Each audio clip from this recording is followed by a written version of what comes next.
Hi everyone, this is Victor here. Welcome to the Intelligent Investor channel. In this video, I'm going to analyze Alphabet stock to see if it's greatly undervalued now. Now, at the time of making this video, the entire US stock market is in a large bear market because of high inflation, the US Fed's aggressive rate hikes, and many macro headwinds. The S&P 500 is down more than 20% from its most recent peak. The Nasdaq is down more than 30% from its most recent peak, and Alphabet stock is down around 40% from its most recent peak.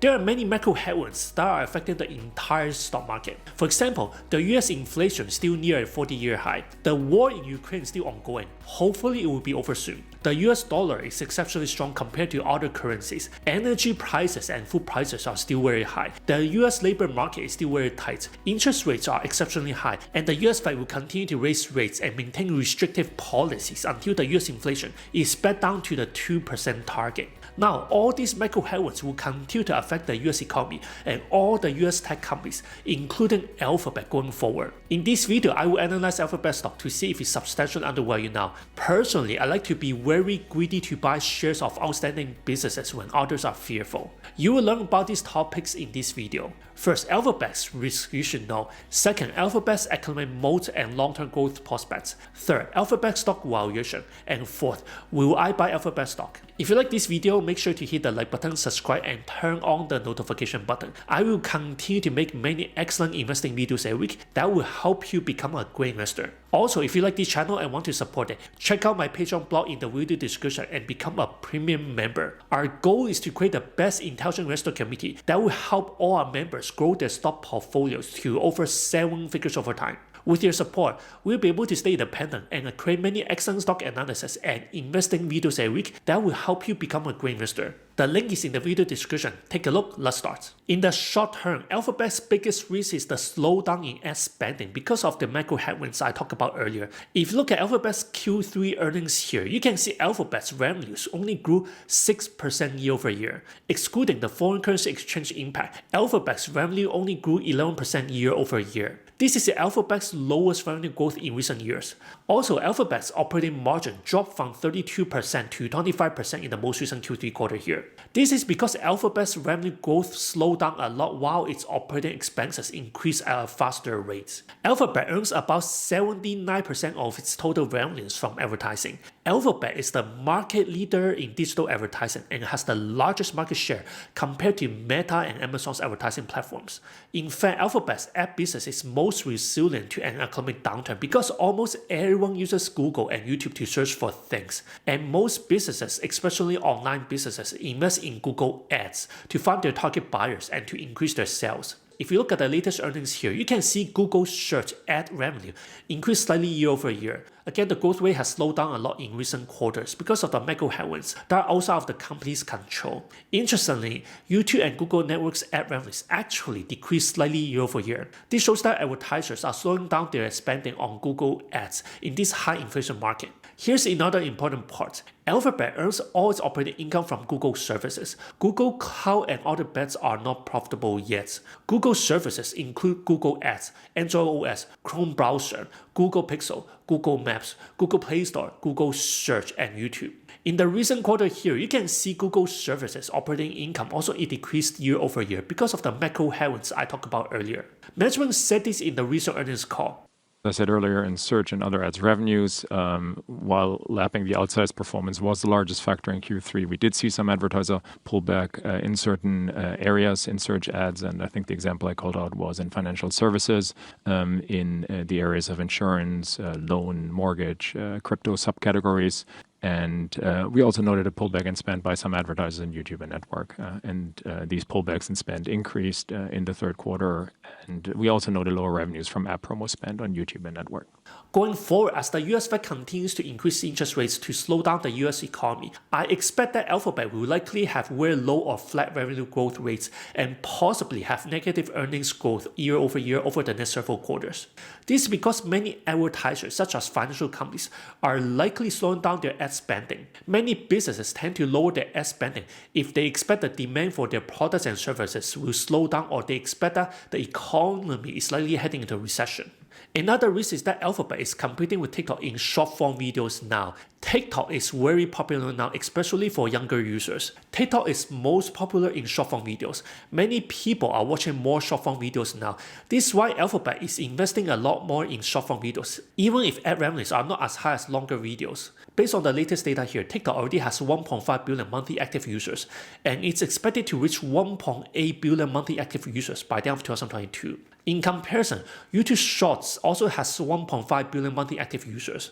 Many advertisers are shifting their ad budgets to TikTok short form videos because TikTok is very popular among younger users. I think this is one of the main reasons Alphabet's YouTube ad revenues decreased year over year in the recent quarter. Ad revenues from short form videos are usually not as high as ad revenues from longer videos. Alphabet is still in the very early stage of monetizing short form videos. Management said this in the most recent earnings call. And then there's Shorts. 1.5 billion users every month, 30 billion daily views. Engagement is strong. We've always said that we focus on building great user and creator experiences first, and then follow that with monetization over time. As of September, ads on Shorts have officially launched via Video Action, App, and Performance Max campaigns. The third risk is that Apple's iPhone dominates the US smartphone market. Based on the latest data here, you can see iPhone has more than 50% of the smartphone market in the US, which is more than Alphabet's Android OS market share in the US. Alphabet wants Apple to continue to use Google as the default search engine on the Safari web browser. This is why Alphabet is paying Apple as much as $15 billion every year. To be fair, Alphabet's Android OS still has the largest smartphone market share in the world. Alphabet's other revenues only increased 2% year over year in Q3. One of the main reasons was that users were playing fewer games and spending less money on the Google Play Store. Management said this. Other revenues were up 2% year over year, with growth in YouTube, non-advertising, and hardware revenues offset by a decrease in Play revenues. Play revenues were lower due to a number of factors, including a decline in user engagement in gaming from the elevated levels seen earlier in the pandemic. Among other factors, this shift in user behavior also created downward pressure on our advertising revenues, with lower revenues from app promo spend on YouTube, network, and Play ads in search and other. In my opinion, Alphabet has a very wide economic moat because of Alphabet's network effect and because Alphabet has many near monopoly services that are used by everyone who uses the internet to search for things online. For example, Alphabet has a near monopoly in Google Search, YouTube long-form videos, Gmail, Google Maps, Chrome browser, and Android OS. It's very hard for other companies to compete with Google Search, YouTube, Gmail, Google Maps, Chrome browser, and Android OS. The only exception is Apple. Apple's iPhone dominates the smartphone market in the US. Alphabet also has a large amount of data on every user. For example, if you always use Google Search and YouTube to search for things online, Google will know all the topics you're interested in the most. This is a huge competitive advantage for Google because Google can give you the most relevant ads based on the keywords you search, and advertisers who want to invest in more Google ads that can give them the highest return on investments. Morningstar also gave Alphabet a wide economic moat rating. We believe Alphabet holds significant intangible assets related to overall technological expertise in search algorithms and machine learning, as well as access to an accumulation of data that's deemed valuable to advertisers. We also believe that Google's brand is a significant asset. Google has become eponymous with search, and regardless of actual technological competency, the firm's search engine is perceived as being the most advanced in the industry. In our opinion, Alphabet's network effects are derived mainly through its Google products, such as Search, Android, Maps, Gmail, YouTube, and more.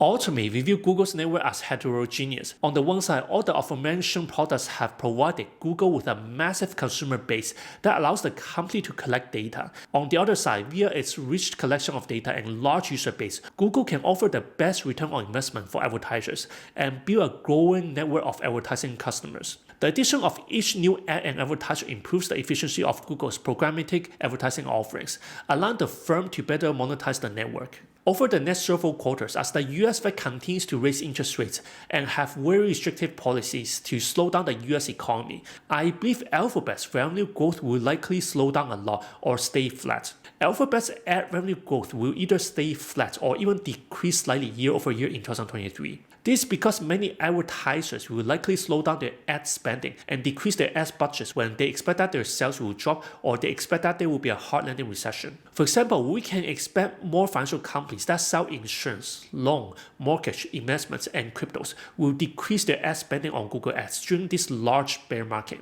Obviously, if there's a hard landing recession in the upcoming months, many other businesses in different industries will also decrease their ad spending on Google Ads. This will affect all the ad platforms including Alphabet, Meta, Amazon, TikTok, and Snapchat. In the long run after 2023 and later, when US inflation is much lower near the 2% target and when the US Fed stops raising interest rates, I believe Alphabet's revenues and operating income will eventually grow at double-digit rates again, perhaps 10% to 20% growth each year. This is because many advertisers will increase their ad spending on Google Ads again. Google Ads tend to give the highest return on investments based on keywords. Management said this. In challenging times like these, advertisers are carefully evaluating the effectiveness of their budgets. Search tends to do relatively well in such an environment, given its strong measurability and focus on delivering ROI. It's also well suited to quickly adjust to changes in consumer behavior. And when search is coupled with our automation products across bidding, creatives, targeting, or Performance Max, it can drive performance even further. In the long run, other than Alphabet's Android OS, YouTube, Google Search, and Google Ads, Alphabet's Google Cloud platform will likely be the biggest growth business going forward. For example, even in this high inflation market where most advertising businesses have lower revenues and lower earnings, Google Cloud's revenue still grew 38% year over year in Q3, but it still had an operating loss of $699 million. This shows that the demand for Google Cloud services is still very strong. Even in this high inflation market, many businesses are still in the very early stage of moving their IT infrastructures to the cloud. At the time of making this video, Alphabet is the third largest cloud provider in the world, behind Amazon AWS and Amazon Azure. This is from Synergy Research Group. You can see the cloud infrastructure services market is dominated by three major players: Amazon AWS, Microsoft Azure, and Google Cloud. These three major players have dominated the cloud infrastructure services market for many quarters already. In my opinion, it's very hard for new competitors to compete with them because they're already very well established in the cloud infrastructure services market. Here's the important part that shows Google Cloud's future growth. According to Gartner, Infrastructure as a Service (IaaS) is expected to have the highest end-user spending growth in 2023 at 29.8%. This will benefit Google Cloud. Also, according to IDC, long-term, IDC predicts spending on cloud infrastructure will have a compound annual growth rate CAGR of 12% over the 2021 to 2026 forecast period, reaching $134 billion in 2026 and accounting for 67.9% of total compute and storage infrastructure spend. Shared cloud infrastructure will account for 71.9% of the total cloud amount, growing at a 12.7% CAGR.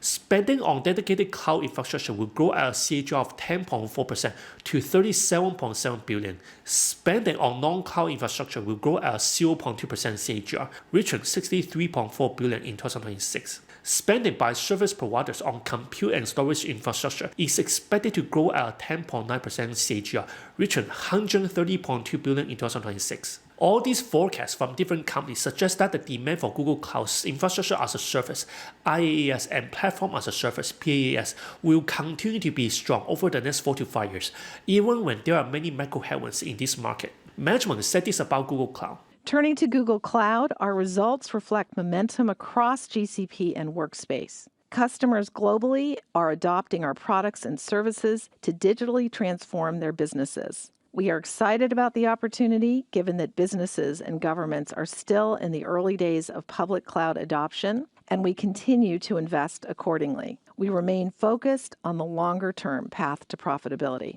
As of now, Google Cloud is not profitable yet based on the latest quarter here, but as Alphabet continues to scale Google Cloud, I believe it will eventually become a very profitable business, similar to Amazon AWS and Microsoft Azure. I want to show you how to calculate Alphabet's intrinsic value here, so you know when Alphabet stock becomes overvalued, fairly valued, or undervalued now. If you want this calculator, you can download it from my Patreon blog in the video description. These are the key assumptions in this calculator. First, I define Alphabet's intrinsic value as its future free cash flows discounted to the present day.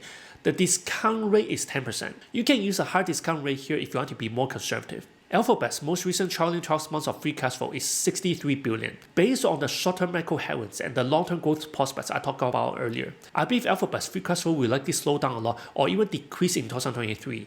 After that, I believe its free cash flow will eventually return to 10% to 15% growth each year over the next 5 years. According to Simply Wall Street, Alphabet's forecasted earnings growth rate is expected to be around 12.3%. Let's go over these 3 case scenarios here: worst case, normal case, and best case scenarios. Under the worst case scenario, we're assuming Alphabet's free cash flow will decrease by 5% in 2023. Then we're forecasting its free cash flow will eventually grow back to 10% growth each year over the next 5 years. If we forecast Alphabet's free cash flow over the next 5 years and discount the free cash flow to the present day, Alphabet's intrinsic value should be around $1.37 trillion for the entire company, or $105 per share. I'm giving this scenario a 25% probability here. Under the normal case scenario, we're assuming Alphabet's free cash flow will stay flat in 2023. Then we're forecasting its free cash flow will eventually grow back to 12.5% growth each year over the next 5 years. Then Alphabet's intrinsic value should be around $1.59 trillion for the entire company, or $122 per share. I'm giving this scenario a 50% probability here. Under the best case scenario, we're assuming Alphabet's free cash flow will stay flat in 2023. Then we're forecasting its free cash flow will eventually grow back to 15% growth each year over the next 5 years. Then Alphabet's intrinsic value should be around $1.69 trillion for the entire company, or $129 per share. I'm giving this scenario a 25% probability here. If we add all these numbers here, Alphabet's intrinsic value should be around $119 per share. I also use this price to book valuation method to estimate Alphabet's fair value, which should be around $1.4 trillion for the entire company, or $108 per share. If we take the average of both valuations here, then Alphabet's intrinsic value should be around $114 per share. In comparison, Morningstar estimated Alphabet's intrinsic value to be much higher at $160 per share. This means I believe Alphabet is greatly undervalued at the time of making this video. So will I buy Alphabet stock? My answer is yes. Personally, I will buy more Alphabet shares going forward because I like Alphabet's management and I also like Alphabet's wide economic moat and its long-term growth prospects. I already have Alphabet in one of my growth stock portfolios here. It's one of my largest holdings right now. To reduce downside risk, I will only buy Alphabet for long-term holding when there is at least 10% margin of safety below my intrinsic value estimates here. Now, all these are only my opinions and my analysis based on my research. They are not financial wise. There are always risks associated with investing. You will need to do your own research and do your extra due diligence first before investing in anything. Thank you for watching this video and supporting our channel. This is Victor from the Intelligent Investor channel, and I will see you in the next video.